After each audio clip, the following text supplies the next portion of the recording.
आने चले, रुक करते हैं आज की बड़ी खबरों पर। नमस्कार, देख रहे हैं न्यूज़ इंडिया। लगातार आपको दिखाते रहे हैं। पहले भी इस वार्ड में बात किए हैं रामनाथ जी से और लगातार इस बार भी बात करने जा रहे हैं। पहले भी विकास के मुद्दे पे बात किए थे, रोड, सड़क, नाली, बिजली, और लगातार सुपौल नगर परिषद में जितने भी वार्ड हैं, हर एक वार्ड जनता की आवाज़ लगातार आप तक पहुँचाता रहा हूँ। जानने की कोशिश करते हैं क्या उद्देश्य, क्या मुद्दा है चुनाव लड़ने का। सबसे पहली बात यह है कि किसी भी नगर परिषद में आप देखिएगा, और जहाँ तक सुपौल की बात कर रहे हैं तो इससे पहले भी आपको बता चुके हैं कि नाला और रोड नहीं था तो इससे ज़्यादा स्वच्छ था। अभी उससे ज़्यादा गंदगी हो गया है। सबसे पहली बात यह है कि आप आज देख रहे हैं कि हमें सुनने में आ रहा है कि लोग बोल रहे हैं कि किसी का 5 लाख रुपया प्रत्येक दिन खर्च हो रहा है, तो कोई कह रहा है कि 3 लाख रुपया उसका भी खर्च हो रहा है, कोई कह रहा है उसका 7 लाख हो रहा है। ऐसे लोग अगर जीत करके जाएंगे तो क्या विकास होगा? जनता इस बात को समझे। जनता यह नहीं समझ रही है कि हमारा वोट हमारा भविष्य है। जब हम वोट के माध्यम से दे रहे हैं किसी को, तो हम अपना भविष्य 5 साल के लिए उनके हाथों में दे रहे हैं। हमारा काम है जनता को जागरूक करके बताना और ऐसे लोगों को रोकना। अगर ऐसे लोग नहीं रुकेंगे तो आम जनता की ज़िंदगी इससे भी बदतर हो जाएगी। इसी शहर में हजारों परिवार ऐसे हैं जिसको ठंडी के महीना में आप देखिएगा उसके बच्चे के तन पर गंजी नहीं होता है। 50 रुपये के बिना उसका बच्चा, दवा के बिना उसका बच्चा मर जाता है। दरअसल जनता इस बात को नहीं समझती है। जनता, हमने आज तक इलेक्शन में देखा है कि जनता को 4 दिन का विकास दिखाई पड़ता है। लोग तारी दारू पिलाते हैं, पैसा देते हैं, चिकन मटन खिलाते हैं। गरीब लोग हैं, ये अपने वोट के वैल्यू को नहीं समझ पा रहा है।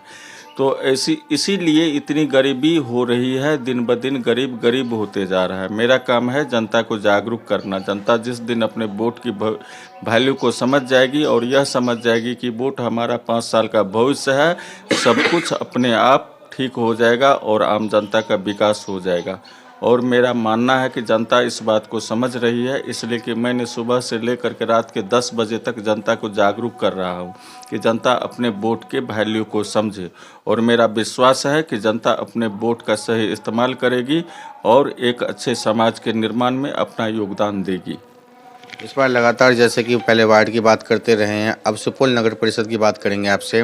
सुपौल नगर परिषद में क्या क्या समस्या आपके हिसाब से आप जाते हैं, हर एक वार्ड में घूमते हैं, 27-28 वार्ड है, सभी वार्ड में क्या क्या समस्या पता चल रही है, चाहे स्वास्थ्य हो, शिक्षा हो, बिजली हो, पानी हो? अभी आप मेरे घर पर हैं, आप आए होंगे तो आप देखे होंगे कि सड़क पर पानी लगा हुआ है, नाला का क्या स्थिति है, रोड की कितनी स्थिति खराब है। इसके लिए मैंने कई बार नगर परिषद के एग्जीक्यूटिव के पास गया, लिखित में दिया, डीएम के पास में गया, चैनल वाले को बुलाया, प्रेस वाले को बुलाया, स्थिति नहीं सुधरी।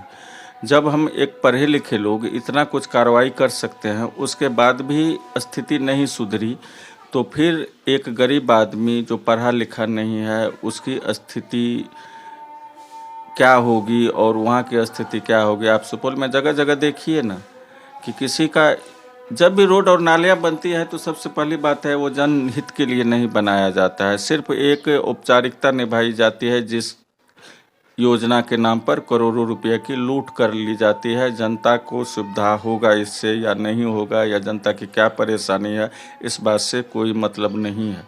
चूँकि पैसे वाले जीत कर पैसे के बल पर चले जाते हैं, उसे गरीब की समस्या से कोई लेना देना नहीं होता है। आज इलेक्शन अगर है तो वह सिर्फ दिखावा के लिए पैसे खर्च करके वो अपना सेंटिमेंट के आधार पर ब्लैकमेल करके अपना वोट लेने का हर प्रयास कर रही है। अब हॉस्पिटल की गरीब बच्चे की बात कर रहे हैं। अभी हम बड़े बड़े बिल्डिंग वाले के पास में नहीं जा रहे हैं, हम गरीब के मोहल्ले में ही जा रहे हैं। जब हम वहाँ की स्थिति देखते हैं तो हमें कुछ समझ में नहीं आता है कि ये सब अपना जीवन कैसे गुजार रहा है। बहुत स्थिति खराब है। सरकार समझती है कि हम विकास कर रहे हैं, लेकिन सच्ची बात यह है कि विकास के पैसे तो आते हैं लेकिन वह गरीब का विकास नहीं होता। सारे पैसे ये अमीर लोग जो पैसा के बल पर इलेक्शन जीत के जाते हैं, ये सारे लूट लेते हैं। कोई शिक्षा की बात नहीं है। ऐसे ही सरकार पेपर में लिख लिख करके देती है, ये वो फलना चलना जो है सो करती रहती है। न स्कूल में पढ़ाई होती है, न गरीब बच्चे का ध्यान रखा जाता है कि उसे कैसे पढ़ाया जाए, उसके लिए किस तरह की व्यवस्था किया जाए। सच ये है कि हमारे देश के जो भी नेता है, चाहे वो MP हो MLA है, उसको इस बात से कोई लेना देना नहीं है, उसे सिर्फ वोट से मतलब है। जबकि जनता के पैसे से देश चलती है, इसी गरीब जनता के पैसे से देश चल रही है, अमीरों के पैसा से देश नहीं चल रही है। जनता को यह बात समझना होगा, जनता को यह अपने वोट का सही इस्तेमाल करना होगा, तभी आम जनता का विकास होगा। जनता अपने वोट का सही इस्तेमाल करे, यही उसका सबसे बड़ा हथियार है। बस यही बात है। लगातार देख रहा हूँ धीरे धीरे अपराध बढ़ता जा रहा है। अपराध बढ़ने का कारण ये भी है कि गलियों में स्ट्रीट लाइट्स नहीं लगा है, जगह जगह CCTV कैमरे नहीं लगे हैं, डस्टबिन नहीं लगा है। CCTV और लाइट ना लगने से क्या क्या समस्या होती है? देखिए, जहाँ तक जो भी जनहित के लिए, विकास के लिए जो भी गवर्नमेंट के तरफ से पैसे आते हैं, वो जनहित में लगाया ही नहीं जाता है। दरअसल कहीं कहीं जो बड़े लोग हैं, जहाँ वहाँ पोल पड़ता है तो वहाँ स्ट्रीट लाइट लगा दिया जाता है। किसी भी गरीब मोहल्ले में नहीं लगाया जाता है। किसी भी गरीब मोहल्ले में उसकी रोड की क्या समस्याएं हैं, नाले की क्या समस्याएं हैं, इस बात से उसको कोई लेना देना है ही नहीं। जब हमारा उद्देश्य जनहित का नहीं होगा तो जनता का विकास कैसे होगा? तो देख पा रहे हैं, जब किसी का उद्देश्य ही जनहित नहीं होगा तो जनता का विकास नहीं हो पाएगा। सरकार की तो अनेकों योजना, हजारों योजना चलती है, लेकिन सरजमी पे वो योजना कोई भी दिखाई नहीं दे रही है। सिर्फ यहाँ लूट का योजना बना हुआ है, सभी का कमीशन बंधा हुआ रहता है, नीचे से लेकर ऊपर तक सभी अपने कमीशन में लगे हुए हैं। और साफ साफ रामनाथ जी का कहना है, जनता अगर उनको मौका देती है तो पूरे सुपौल नगर परिषद का विकास किया जाएगा। सुपौल से रंजन जायसवाल की रिपोर्ट। मेरे साथ बस इतना ही। बाकी की तमाम खबरों के लिए देखते रहिए U News।